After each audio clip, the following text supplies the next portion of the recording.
Yes, now friends, in this episode we will see the HDR section. The item section here is connected to our memory, which is linked to the tasks in Skype. Normally, when we arrive at the items, we enter in this way regarding the items.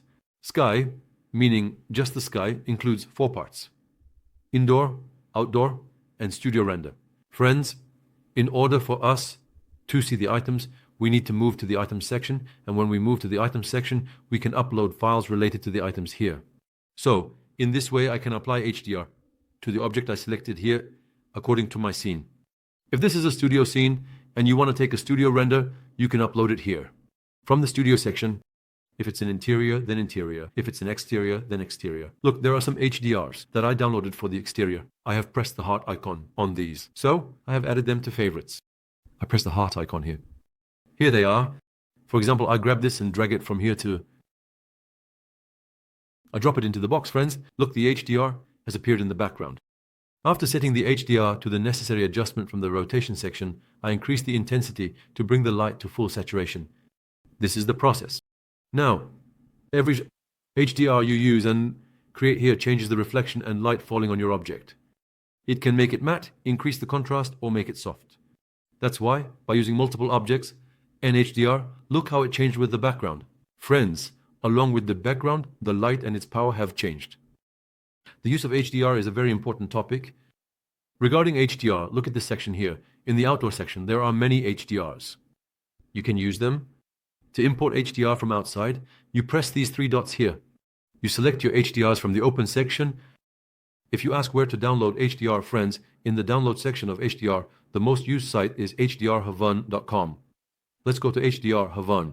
Look, it's referred to as Polyhavan, HDR Havan. Here's easy. When you come to the HDRs section of polyhavan.com, there are many HDRs. Look, when I click on the outdoor section here, they have categorized them. Natural light, nature, a little more open air, dark air, many, high contrasts, sunrise, sunset, meaning there are many objects. Look at the night renders. There are HDRs you can use for night renders.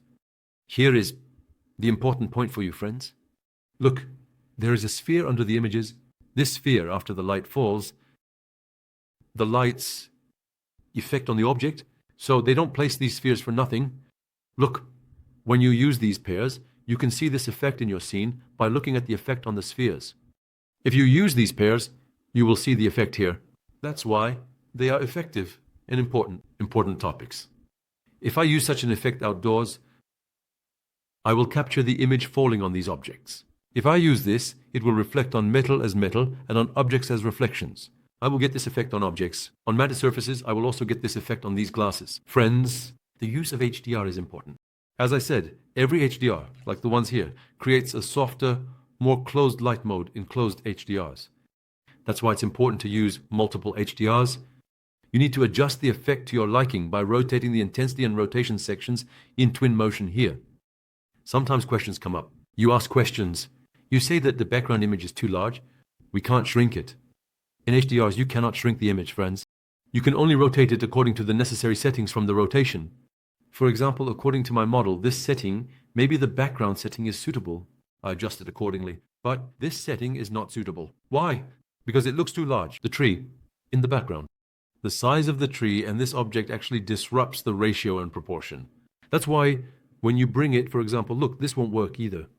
So you need to adjust it this way. The best setting is like this, as you can see, friends. So in terms of ratio and proportion, the best setting is like this. And from here, you have the chance to download and use many HDRs. As I said, HDR is an important part. Dynamic Sky, on the other hand, is a different part. I will show it shortly. We make different settings in Dynamic Sky as well. So Dynamic Sky is this. Think of it as TV Motion's own sun settings, friends. In the next lesson, we will see Dynamic Sky.